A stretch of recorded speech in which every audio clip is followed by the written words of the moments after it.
Falamos das 3 leis de Newton, princípio da inércia, princípio fundamental da dinâmica, que é força igual a massa vezes aceleração, e a terceira lei de Newton, que é ação e reação. Bem, e aqui, nas aplicações, eu falei de polias, eu disse a vocês o seguinte: cada polia móvel que eu acrescento no meu circuito, no meu sistema, eu diminuo a força necessária para levantar um objeto na metade. Por exemplo, eu tenho aqui, eu vou erguer um objeto aqui, ó. Tem aqui uma polia fixa, que ela está presa no teto. A polia é esse cabinho aqui. Eu vou puxar aqui. E aqui embaixo eu vou botar uma polia móvel. Professor, como é que eu identifico que ela é móvel? Porque na hora que eu puxar a corda, ela vai subir junto com a corda. Beleza? E botei aqui o meu pezinho. Certo? Esse bloquinho que eu pendurei aqui, ele está fazendo uma força-peso para baixo. É assim que a gente aprendeu. Ele atrai a Terra para cima, a Terra atrai ele para baixo. Eu vou fazer uma força aqui. Qual é a força que eu tenho que fazer aqui? Bem, essa polia, cada polia móvel que eu acrescento no meu sistema, reduz a força necessária para erguer esse bloquinho na metade. Então, por exemplo, se esse bloquinho ele tem, preste atenção, 50 quilogramas a massa dele, se a massa dele é de 50 quilogramas, então o peso dele, que é a força-peso, vai ser 50 vezes 10, o peso dele é 500. A força que ele faz para baixo é 500. Então, se ele faz para baixo uma força de 500, e essa corda aqui, ó, está presa no teto e está presa aqui, então ela vai dividir. Vai vir 250 para cá, 250 para cá. Qual é a força que eu tenho que fazer para erguer esse objeto? 250. Né? Cada polia móvel que eu acrescento no meu sistema reduz essa força na metade. Então, aqui tem a equaçãozinha. Peso do objeto, naquele exemplo que eu dei, 500. Lembrando que peso não é massa, tá certo? O peso tem que multiplicar pela gravidade. E aqui eu tenho 2 elevado ao número de polias. Lá era quantas? Polias fixas, ou polias móveis, era só uma. Então, 2 elevado a 1. 500 dividido por 2, 250. Aqui, ó, essa aqui é a força que eu tenho que fazer. Nesse exemplo aqui, ó, tenho 3 polias. Digamos que esse objeto aqui ele tem 1000 newtons, no caso 100 quilogramas, né? Se ele tem 100 quilogramas, então ele tem 1000 newtons, o peso dele é 1000 newtons. Qual é a força que eu tenho que fazer do outro lado? Eu vou fazer uma força de 1000, que é 100 vezes 10, dividido por 2, elevado ao número de polias móveis. Ó. 1, 2, 3. 2 elevado a 3. Quanto é 2 elevado a 3? 2 vezes 2, 4. 4 vezes 2, 8. Então, 2 elevado a 3, 8. 1000 dividido por 8. Como é que eu fazia essa distribuição de força aqui, professor? Sem fazer a conta, ó. Né? 1000. Aí vem para cá, ó. 500. 500. Aí esse aqui não está com 500. Aí vem para cá, 250. Aí esse aqui não está móvel também, está segurando. Então vem para cá, ó. 125. 125. A força que esse cara vai fazer, 125 newtons. Tranquilo, galera? Isso aí nós já falamos. Mas quando estou escrevendo assim, acho que fica mais fácil, tá? Ok? Bem, força de tração ou de tensão é a força que a gente faz em uma corda, né? Ó, essa força aqui, ó, feita em uma corda, é chamada de tensão ou de tração. Se você aplica uma força muito grande e de forma muito rápido, né? A tensão que essa corda vai suportar é muito grande, vai ficar submetida, é muito grande, pode ser que ela não aguente essa tensão e tore. Então, quando você vai puxar um carro, quando vai rebocar um carro, você puxa ele devagarinho. O ideal é que você puxe ele devagar até a corda esticar, até a corda tracionar toda, porque senão ela vai torar, né? Aqui eu tenho força-peso, que é a força que a Terra faz nessa bolinha, ação, a terra atrai essa bolinha para baixo. Reação, essa bolinha atrai a terra para cima. Por que que é a bolinha que cai? Eu já disse a vocês, é porque a massa da bolinha é muito menor, a inércia da bolinha é muito menor. E lembrando que peso é uma força e é dada por esta equação aqui, tá? Ó, massa vezes gravidade. Se a massa é 5, então o peso é 5 vezes a gravidade, que é 10, o peso é 50, tá certo, galera? Não confundam isso. Aqui eu tenho a força normal, né? O que é a força normal? Quando você está em contato com uma superfície, quando você está, por exemplo, em cima de uma balança, a força que você faz nessa balança para baixo é uma força de contato, você empurra essa balança para baixo. O nome dessa força que você faz para baixo é chamada de normal, tá certo? Reação, a balança empurra você para cima. Essa força de normal é a responsável por mostrar a indicação da sua massa, tá, galera? Não esqueça. Então, digamos que você sobe em cima de uma balança. Você sobe em cima de uma balança, você tem 50 quilogramas, tá? Aqui do lado tem aqui tem uma corda, você vai segurar nessa corda. Se você se segura nessa corda, você vai passar a fazer força agora para cima, na corda. Então, você não vai fazer a mesma força que você fazia antes para baixo. Logo, essa indicação aqui ela vai diminuir, certo? Alguém abriu o microfone? Fui eu. Raoni, Yasmin tá pedindo para você explicar o anterior, que ela não entendeu. Tá, qual, Yasmin? Por favor. Espera aí. Essa das polias, Yasmin? Cada polia fixa, Yasmin, é essa polia que ela tá presa na parede, ela não vai sair do canto, tá certo? É uma polia fixa. Ela só serve para mudar o sentido e a direção da força que eu aplico. Eu aplico uma força para baixo e aqui responde uma força para cima. Polias móveis são essas polias aqui que quando eu puxo a cordinha, ela sobe junto. Na hora que eu puxar essa corda aqui, ó, essa polia sobe, aí ela vai puxar essa corda, esse cara sobe também, vai puxar essa corda, esse cara sobe também. Elas são polias móveis. E elas são tão boas, são tão úteis, que cada polia dessas que eu coloco faz com que a força necessária para erguer esse objeto diminua na metade. Por exemplo, se esse objeto tem uma massa de 100 kg, então o peso dele vai ser peso, lembrando aqui, ó, peso é massa vezes gravidade, então o peso dele vai ser 100 vezes 10, 1000. O peso desse objeto aqui é 1000. Então, na hora que eu faço 1000 newtons de força para baixo, ele está fazendo aqui 1000 newtons de força para baixo, e eu quero saber a força que eu tenho que fazer aqui para conseguir levantar esse objeto. Então, se eu faço 1000 para baixo, essa polia móvel... Bom dia, painho. Essa polia móvel vai diminuir. Por que ela vai diminuir? Na hora que eu puxo ela para baixo, ela vai fazer força tanto na parede, no teto, quanto nesse carinha aqui, ó. Então, ela vai fazer 500 para cá de força e 500 para cá. E esse carinha vai fazer a mesma coisa, ó. Ele vai fazer força aqui e aqui. Então, ele vai fazer 250 aqui, 250 aqui.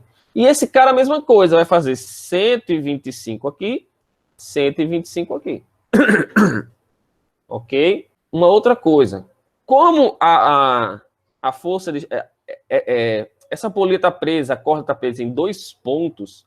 Na hora em que eu puxo a corda, essa polia ela vai subir tanto em relação a essa corda, quanto em relação a essa corda.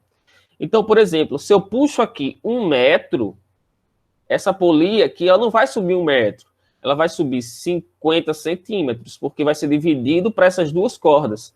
Então, tudo que eu puxo, ela vai puxar também só a metade aqui, tá certo? De corda, já que eu estou dividindo essa polia na metade. Já que eu estou dividindo... já que ela está sendo presa em 2 pontos diferentes. Então, se você faz uma força aqui, voltando para a balança, tá? Se eu faço uma força para cima, a indicação da minha balança vai diminuir. Se ela mostrava 50 kg, agora ela vai mostrar menos que 50. porque eu estou fazendo força também para cima. Não estou mais fazendo força só para baixo. Só que tem um detalhe aqui, tá? Se eu estou em cima da balança, digamos que eu subi na balança com uma sacola de compras na mão. Subi na balança com uma sacola de compras na mão. Essa balança, ela vai indicar toda a força que eu estou fazendo para baixo, né? Minha massa mais a massa da sacola de compras que eu tô segurando aqui. Então, tanto faz se eu coloco ela, se eu fico segurando ela, porque se eu ficar segurando ela, essa força eu vou ter que fazer e ela vai responder nas minhas pernas, tá certo? Ou se eu coloco ela em contato com a balança, a indicação que ela vai fazer vai ser a mesma, tá bom? Porque, de qualquer forma, ou essa força vai ser jogada no meu corpo, eu vou ter que fazer força com as pernas para poder segurar o peso dela, ou ela vai fazer essa força diretamente no chão. Então, de qualquer forma, a indicação da balança vai ser a mesma. Ou, se você sobe na balança com uma bengala, e aí você começa a apertar, você sobe com a balança com a bengala na mão. E a balança está indicando 50 quilogramas. Você começa a apertar essa bengala na balança, ela vai continuar mostrando os mesmos 50 quilogramas.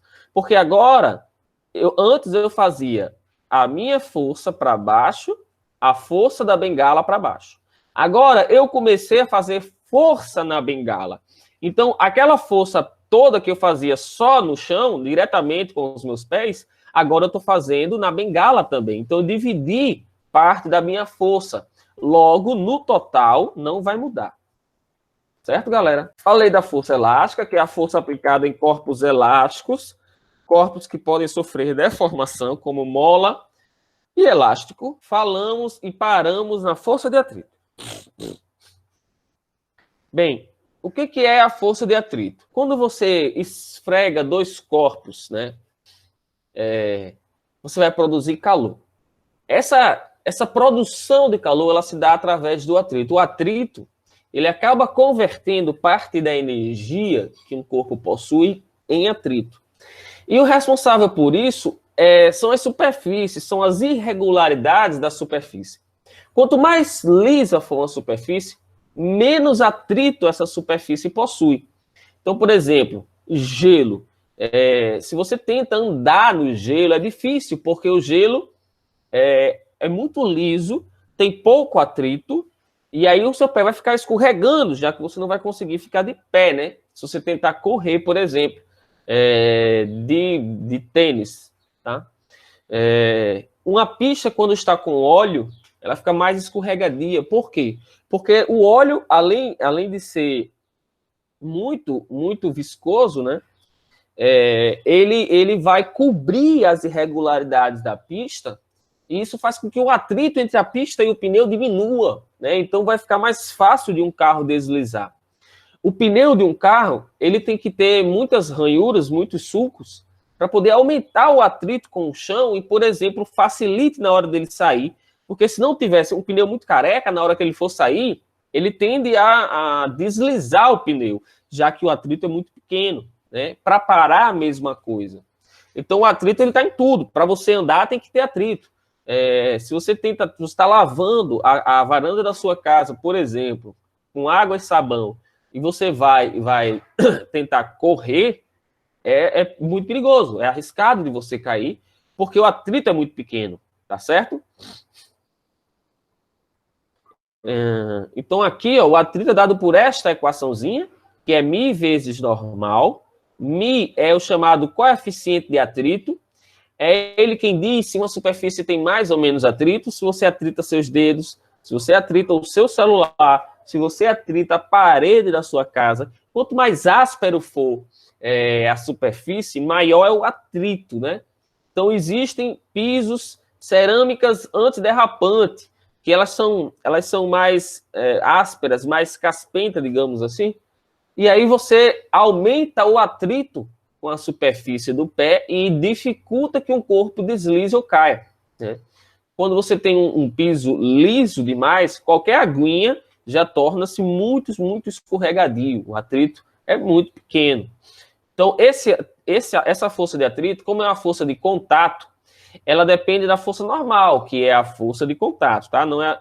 Porém, normal, na maioria dos casos, nós vamos considerar que ela é igual à força-peso, porque elas vão se anular. Então, na maioria dos casos, a normal é igual a peso, tá? Então, naqueles exemplos anteriores, se você tinha 50 kg de massa, seu peso é 500 newtons, então a sua normal também é 500 newtons, tá bom? Bem, tem algumas coisinhas a respeito do atrito. Por exemplo, os meteoritos, quando passam próximo à superfície terrestre, tá aqui a Terra, e aí esse meteorito vai passar aqui pertinho, não vai entrar, tá? Vai passar perto. Ele pode entrar.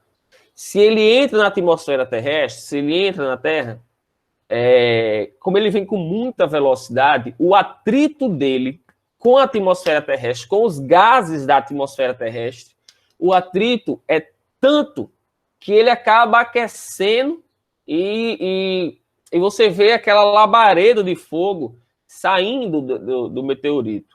Isso devido ao atrito, tanto calor que é produzido.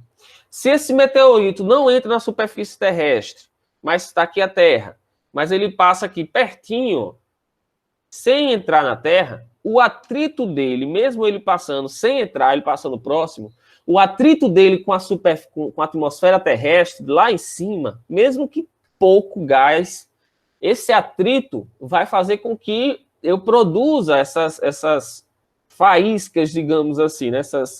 essas labaredazinhas, né? De tanto calor que é produzido. E aí, na hora que esse meteoritozinho libera essas labaredazinhas, digamos, né? Forma aquele brilhozinho da estrela cadente, né? Que a galera fala, uma estrela cadente. Na verdade, foi um meteorito que passou próximo à atmosfera terrestre, atritou e liberou aquele brilho, tá certo? Devido a esse calor produzido, devido a esse excesso de calor. E aí você vai e faz um pedido, né? Para quê? Porque primeiro que nem é uma estrela. Nem é uma estrela. Aquilo ali é uma pedra, tá? Que passou próximo à superfície terrestre. Segundo que estrela não cai, né? Se a estrela tivesse caindo aqui perto, a gente estava errado, porque ia acabar com a Terra. Então, tá tudo errado. Primeiro que a estrela não cai, aquilo não é uma estrela, aquilo é uma pedra, e ela não tá nem aí se você tá fazendo desejo para ela ou não, tá? Ela não tá nem, não sabe nem que você existe. Então, se você for fazer um desejo para alguma pedrinha que está passando próximo, pega uma do chão, faz um desejo para ela. Eu desejo que Zezinho me note. Então, pega a pedra e joga em Zezinho, e Zezinho vai lhe notar. Com certeza, esse desejo vai ser mais facilmente realizado pela pedrinha do que pelo meteorito. Tá bom? Então, não liguem, não façam... Façam, mas sabendo que não vai realizar, tá? Porque é uma pedrinha, tá, gente? E ela não tá nem aí, não. Mas, enfim, eu gosto de fazer essas coisas. Eu gosto de estragar essas coisas das pessoas. Ok? Pode jogar, funciona, Maria Eduardo. Jogar, funciona.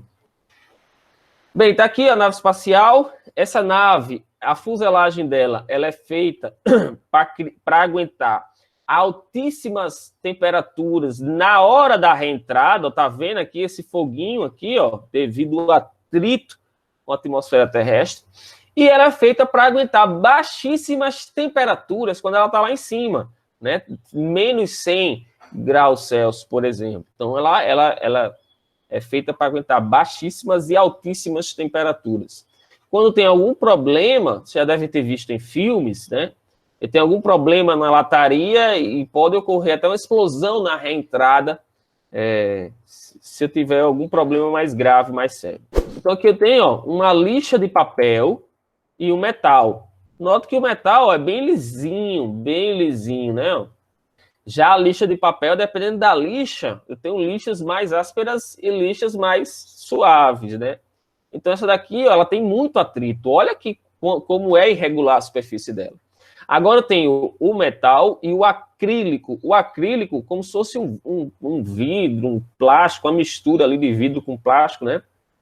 Ela é muito liso também, muito lisinho, o vidro também. Então, eu tenho um atrito muito pequeno entre eles, tá? Quanto mais irregularidades, maior o coeficiente de atrito. Então, aqui eu tenho o pneu e a pista.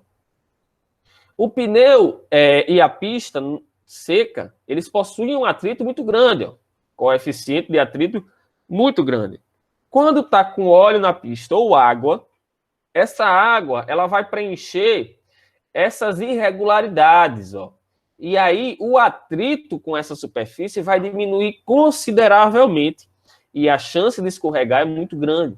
É por isso que na chuva os carros tendem a reduzir a sua velocidade. Dúvidas? Dúvida por quê? Detergente é IP. Bem, esse atrito, ele pode ser atrito cinético ou estático. Não muda nada na equação, tá? A equação é a mesma. Só vou mudar esse carinha aqui, ó. Atrito estático ou atrito cinético. Qual é a diferença, professor? O atrito estático, ele é um atrito que atua quando o corpo está em repouso. Melhor, quando o corpo está sem... quando não ocorre deslizamento. O cinético atua quando o corpo está deslizando. Por exemplo, Zezinho vai puxar uma caixa. Na hora que ele começa, antes da caixa ser arrastada, Zezinho já está fazendo uma certa força aqui, tá? Só que essa caixa não está saindo do canto. Então, se não está saindo do canto, é porque aqui existe um atrito. Lembrar, o atrito ele é sempre contrário ao movimento do corpo, porque ele é uma força de resistência. Então, se Zezinho está puxando esse bloquinho para a direita, o atrito está atuando para a esquerda, sempre resistente ao movimento do corpo, sempre. Se esse objeto ainda não está se movendo, é porque existe um atrito aqui, que está impedindo que ele se mova. Caso contrário, se não existisse atrito, ele iria se mover com qualquer toque que eu desse. E esse atrito que está impedindo que ele se mova, já que ele não está deslizando ainda, eu chamo de atrito estático. Quando ele começar a deslizar, começar a andar, começar a se mover, esse atrito que passa a atuar agora é chamado de atrito cinético, que é diferente do outro, tá bom? E eu vou explicar por quê, certo? A equação é a mesma, força de atrito é μ vezes normal. Só que esse μ aqui é o μ cinético ou dinâmico, cinético ou dinâmico, que é quando há deslizamento. Quando não há deslizamento, o atrito é o atrito estático. Quando sua mãe está lavando a varanda, que você vai brincar, aí você tá tudo com sabão, aí você vem correndo e sai escorregando assim, né? Ou então você se deita e fica se jogando na varanda para lá e para cá. Esse atrito é um atrito cinético, certo? O atrito estático, notem que é a mesma equação, só que agora eu estou falando de atrito estático. Antes eu estava falando de atrito cinético. E aí vamos lá. Ocorre quando não há deslizamento entre as superfícies. O bloquinho, eu estou puxando o bloquinho não está saindo do canto. Aí preste atenção aqui, tá? Digamos que, fazer o mesmo exemplo do anterior. Zezinho vai puxar uma caixa, presta atenção, tá? Zezinho vai puxar uma caixinha, Zezinho tá fazendo uma força aqui, ó, de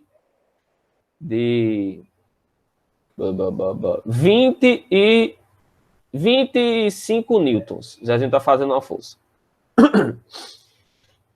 A caixa não está saindo do canto. Digamos que o coeficiente de atrito entre essa caixa e o chão seja de 0,5, certo? E que a massa dessa caixa seja de 6 kg. Por que essa caixa não está saindo do canto ainda? Vamos lá. Qual é a força de atrito que está atuando aqui, ó? A força de atrito que está atuando aqui é uma força de atrito estático, porque eu sei que a caixa não está escorregando ainda. Então, vamos ver quanto que... μ vezes... Errei aqui. μ vezes normal. Então, aqui eu tenho μ vezes normal. Quanto é o μ? O μ é 0,5. Então, essa força de atrito aqui, ela vale 0,5 vezes, quanto é a normal? Normal é igual ao peso, que é igual a massa vezes gravidade. Então, normal é igual ao peso, que é igual a massa vezes gravidade. Quanto é a massa? 6. Quanto é a gravidade? 10. 6 vezes 10, 60. Se eu multiplicar aqui, ó, 0,5 vezes 60, 30. Ou seja, a força de atrito que atua nessa superfície, ela vale 30 newtons. A força de atrito estático. Por que Zezinho não está conseguindo puxar esse bloquinho? Porque a força que ele está fazendo, ó, é só de 25 newtons, que é inferior à força máxima que essa caixinha suporta. Mas se eu perguntar assim, nesse momento que a caixinha está parada e que Zezinho está fazendo uma força de 25 newtons, quanto vale a força de atrito? A força de atrito ela é variável. Ela vai até o valor máximo. Qual é o valor máximo dela? O valor máximo dela é 30. Mas no momento em que Zezinho faz 25, qual é o valor dela? 25 também. Porque não pode ser 30. Se ela tivesse uma força de 30 para cá e Zezinho fizesse 25 para lá, a caixa ia se mover para trás, sozinha, por conta da força de atrito, já que eu teria uma força de 5 ganhando para a esquerda. Como ela está parada, de acordo com a primeira lei de Newton, é porque essas forças estão se anulando. Então, se essa é 25, obrigatoriamente, essa tem que ser 25 também. Mas ela aguenta até 30. Se Zezinho aumentar e fizer 30, qual é a força de atrito? 30. Mas se Zezinho fizer 35, aí essa força deixa de ser estática e passa a ser cinética, que é menor do que estática. Tá certo? A força de atrito estática é maior do que a força de atrito cinética. Então, o que vai me dizer se esse Zezinho consegue ou não mover esse objeto? O valor dessa força de atrito estática máxima. Se o atrito estático máximo é maior do que a força máxima que Zezinho consegue fazer, então o objeto não se move. Certo, vamos lá. Quando você está andando, por exemplo, Amanda, você vai andar sobre uma superfície. E Amanda andando sobre a superfície. Para você andar, Amanda, você empurra o chão para trás. Ó. Empurra o chão para trás, tá? Se o chão estiver muito escorregadio, você vai fazer isso aqui, ó. Vai deslizar e você não vai conseguir andar. Eu disse o seguinte, a força de atrito, ela é sempre contrária ao movimento de um corpo. Se eu estou puxando um corpo aqui, ó, então a força de atrito é para lá, porque é contrária ao arrasto desse corpo aqui. E essa força de atrito, nesse momento, é um atrito cinético, porque ele está deslizando. Se você começa a andar no chão, você não está deslizando. Então, esse atrito entre você e o chão é um atrito estático, porque não há deslizamento. Já se você vai correndo, para de correr e fica escorregando assim, ó, aí é um atrito cinético, porque tem um deslizamento. Para que você consiga se mover, esse atrito ele tem que atuar de forma contrária à força que você faz para deslocar esse corpo, tá certo? Então, presta atenção. Na hora que eu estou andando, eu faço uma força contrária ao corpo que está fazendo, ao objeto ou ao corpo que está fazendo força ali, né? Ao movimento do corpo que está em contato. Se o meu pé está empurrando o chão para trás, então é porque o atrito tem que atuar para frente. O meu pé desliza para trás. Então o atrito ele é para frente, contrário ao movimento do objeto, que no caso é o meu pé. Se eu deslizo para trás, o atrito é para frente. Mas se eu venho correndo e escorrego, ó, se eu estou escorregando para frente, então o atrito é para trás. O atrito é contrário ao movimento do corpo que está em contato ali, tá bom? Então, o meu pé para trás, o atrito é para frente. Então, o movimento do corpo, a força de atrito, ela é sempre contrária ao movimento do objeto que está em contato ali. O atrito estático é o atrito que atua quando os corpos não estão deslizando. Então, se você está puxando essa corda e o seu pé está paradinho, sem deslizar, é um atrito estático. Se agora você começou a deslizar, o seu pé começou a escorregar, então é um atrito cinético ou dinâmico, tá bom? E esse atrito, ele depende, o atrito depende se o corpo está ou não deslizando, escorregando. E o atrito estático, ele pode ser, ele vai de um valor mínimo até um valor máximo. Então, por exemplo, naquele exemplo anterior, né, que eu disse que a força de atrito estático máximo, ou seja, o atrito máximo que esse corpo suporta era 30 newtons. É o máximo. Mas se eu estou fazendo aqui, ó, só 10, qual é a força que ele responde? 10. Se eu estou fazendo agora 20, qual é a força que ele responde? 20. Professor, mas não é 30? Não, presta atenção. A força máxima que ele consegue suportar é 30. Por que ele não faz 30, professor? Porque, gata, ó, se eu tenho aqui 30 para cá e eu tenho aqui, desculpa, 20, né? Se eu tenho aqui, ó, 20 para cá e tenho 30 para cá, você está vendo que vai dar uma diferença de 10. Na hora que eu subtrair esses vetores aqui, ó, vai sobrar 10 para cá. Se sobrou 10 para cá, então essa caixa deveria se mover sozinha para a esquerda. E não vai acontecer. É óbvio que isso não vai acontecer. Por que não vai acontecer? Porque não responde 30, responde 20. Tranquilo, Amanda? Dúvidas.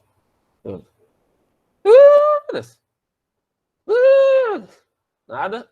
Aqui, ó, estou mostrando exatamente isso. A força, eu vou empurrar essa geladeira.